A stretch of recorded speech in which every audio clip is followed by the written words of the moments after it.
Mga ison mayo nga adlaw atong tubagon kining usa ka pangutana sa atong mga igsuon nga matuod pa nila ngano kunutang mga Katoliko nga nagtudlo og Santissima Trinidad nga kini dili man masabot. So maigsuon ang atong tubag niini nga dili kalimod nga ang pagtuo nga gitudlo sa mga apostoles suma sa balang kasulatan misteryo gyud, no? Kay ang Dios misteryo man naabitaw na sa sulat ni San Pablo sa unang Timoteo 3:16 nga matud pa niya dili kalimod unsa kadako ang tinago sa atong relihiyon.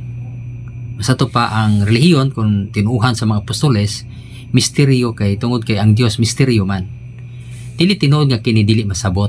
Hinuon dili gyud matugkad ang pagka-Dios. Mao kan ang punto nga ipasabot diha sa atong catechism sa CCC 237 nga Trinity is a mystery of faith and we cannot understand, no, unless it is revealed by God. Nga kung wa pa ipadayag sa Dios ang Santissima Trinidad nga doktrina, dili gyud makakuha, no, ug dili makasabot ang tawo niini. Nga usa ka pangutana siguro pod nga ngano nga gipadayag man sa Dios sa atong simbahan ang Katoliko ang Santissima Trinidad tungod kay kini mao man ang bugtong simbahan nga gitukod sa atong Ginoo. Mo nga ang mga tinago sa langit ipadayag nining maong simbahan kay iyawan ni Kristo.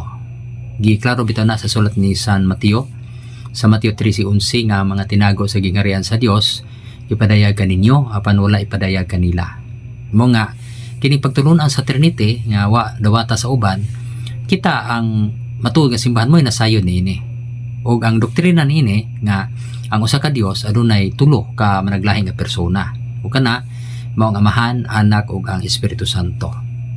Diyan sa balang kasulatan giklaro man na bisan pa man sa Old Testament giklaro na nga ang Trinity, no, existido na sa pagbuhat sa Dios sa kalibutan. Gisgutan na diha nga ang Espiritu Santo naglihok ibabaw sa tubig o nga ang pulong kinsa mo si Kristo suma sa Genesis chapter 1 verse 3 nga ang Dios namulong o kanang nga pulong kinsa na nga pulong mo si Kristo.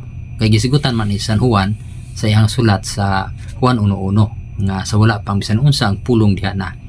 So si San Juan nagisugot sa creation nga kining pulong existido na kinsa kauban sa Dios ug ang pulong nga mo si Kristo usa ka Dios. So existido na kining Trinity sa Old Testament nya gi-reveal yun na diha sa bag-o nga tugon nga managlahi sila nga persona. Although usa ra ka Dios apan dunay distinct ang ilahang person.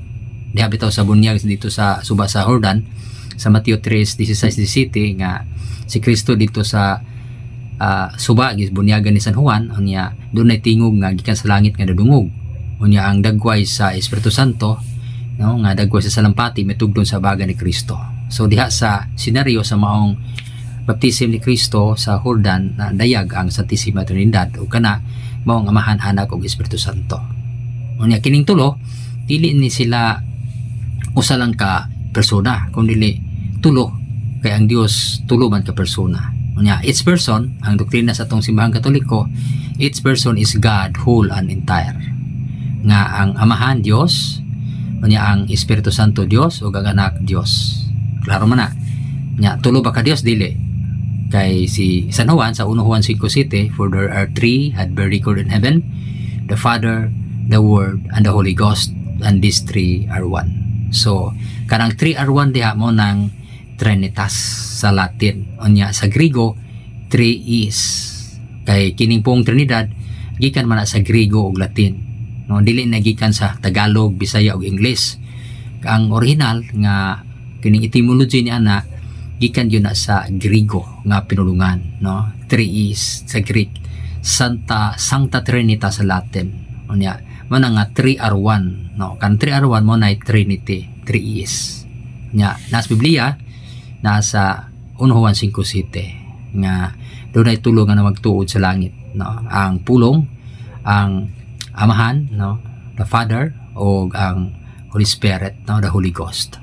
So mo na doktrina nato mga igsoon nga ang misteryo sa Santissima Trinidad gipadayag na diha sa Dios sa iyang simbahan kay ang simbahan mo may haligi sukaranan sa kamatuoran. So nakasabota sa doktrina sa Santissima Trinidad although Tungod kay misteryo man dili na to fully nga ma-explain o dili po na to fully ma-understand kung unsa gyud ang pagka-Dios. Kay Dios man siya o dili man matugkad suma sa Job 11:7 o sa Marcos 11:33. Kay ang Dios misteryo man di gyud matugkad sa tao, pero tungod kay Dios pud ang Espiritu Santo mo nakatugkad siya sa Dios. Naman na sa unang Korinto 2:10. So madayag nato Dios gyud ang Espiritu Santo kaya nakatugkad man siya sa Dios.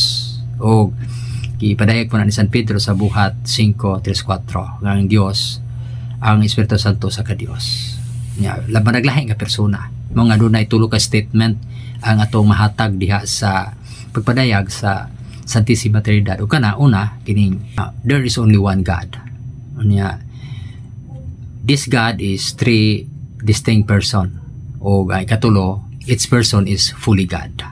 So mao kana ang doktrina nato sa atong simbahang Katoliko sa CCC 253 nga we cannot confess three gods but one God in three divine person, and each person is God whole and entire. So ngayon mao kana atong pagpaambit diha sa pagtulunan bahin sa Santissima Trinidad nga mo'y atong sentro sa atong pagtuong Katoliko. CCC 232. Kaya bisang tanan ug mayong adlaw.